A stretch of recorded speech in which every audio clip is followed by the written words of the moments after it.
Subscribe now and press the bell icon.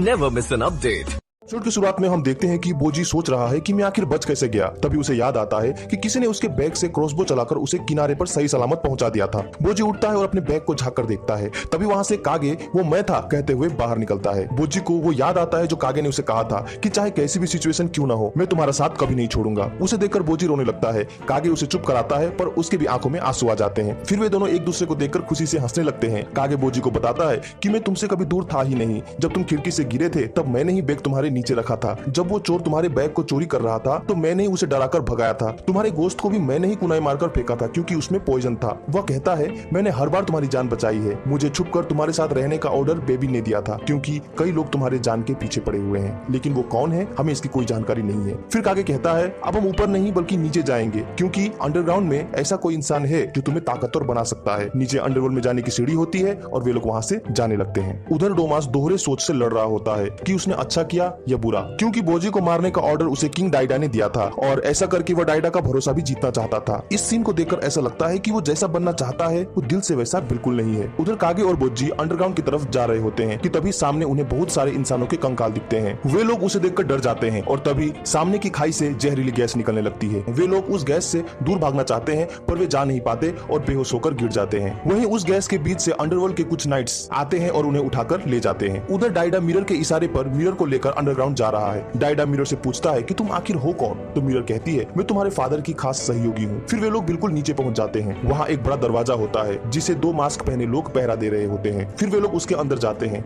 वहाँ बहुत सारे भयानक मॉन्स्टर होते हैं जो कि बर्फ से जमे हुए हैं। फिर डाइडा आगे देखता है तो वो घबरा जाता है क्योंकि वहाँ किंग बोसे की जमी हुई लाश होती है। मिरर कहती है कि उनके डेड बॉडी को मैंने ही जमा कर रखा है क्योंकि हम जो रस्म करने जा रहे हैं उसके लिए उनके बॉडी की जरूरत होगी। फिर वो दो लोग राजा की जमी हुई बॉडी को पीसने वाली मशीन पर डालकर उसे पीसते हैं और उससे निकला हुआ पोषण एक बर्तन में रखते हैं। ये देखकर डाइडा को बहुत बुरा लगता है। मिरर कहती है कि यह जरूरी है। अगले सीन में हम देखते हैं कि एपीज भी उसी अंडरग्राउंड वाली सीढ़ियों से नीचे आ रहा है। वह आते हुए अपने ट्रेनिंग के पलों को याद कर रहा है। वो कभी किंग बोसे के सामने एक भयानक जानवर से लड़ रहा है तो कभी एक लड़की के सामने जिसने अपना चेहरा ढक रखा है। वह उन पलों को याद करता हुआ नीचे आ रहा है। उधर वो दोनों गार्ड्स राजा के पोषण रखे बर्तन को सन रिफ्लेक्टर मिरर से गर्म करते हैं। बहुत गर्म होने पर वहाँ एक अंडा बनता है जो हैच हो जाता है और बड़ा सा मॉन्स्टर बर्ड बन जाता है। वो गार्ड उस बर्ड का गला काट कर उसकी बॉडी जला देते हैं और उसके खून को एक ग्लास में भरते हैं। उसके राख से एक दवा निकलती है और उसे उस ग्लास में डालकर डाइडा को पीने के लिए दे देते हैं। मिरर कहती है कि इस रिचुअल से उसे अपने पिता की ताकत हासिल होगी और मिरर डाइडा को वह पीने को कहती है पर डाइडा इसे पीने से मना कर देता है। उसे इस पर शक होता है। मिरर उसको जबरदस्ती पीने को कहती है पर वो नहीं पीता, जिसकी वजह से मिरर उन दो गार्ड्स को डाइडा के ऊपर छोड़ देती है। डाइडा उन दोनों से लड़ता है और मारकर गिरा देता है और उस ग्लास को भी फेंक देता है। उधर बोजी और कागे को अंडरवर्ल्ड के राजा के पास ले जाया जाता है। वो दोनों गैस के कारण बेहोश पड़े हैं। राजा उन्हें देखता है और कहता है क्या बात है, उस जहरीली गैस से ये दोनों बच कैसे गए? फिर वो अपने पावर से देखता है तो उसे पता चलता है कि इसमें से एक जायंट का बच्चा है और दूसरा शैडो क्लैन का मेंबर है। ये इंसानों से अलग है जिसकी वजह से ये गैस इन्हें नहीं मार सकी। फिर वो राजा उन्हें उठाता है और बोजी को कहता है क्या तुम किंग बोसी के बेटे हो?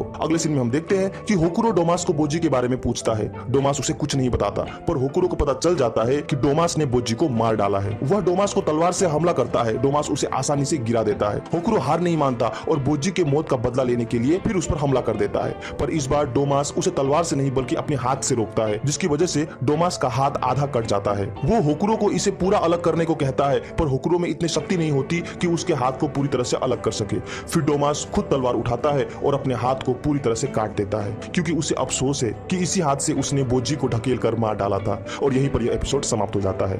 अगर अच्छा लगा हो तो इसे लाइक करें, तो सब्सक्राइब करें। तो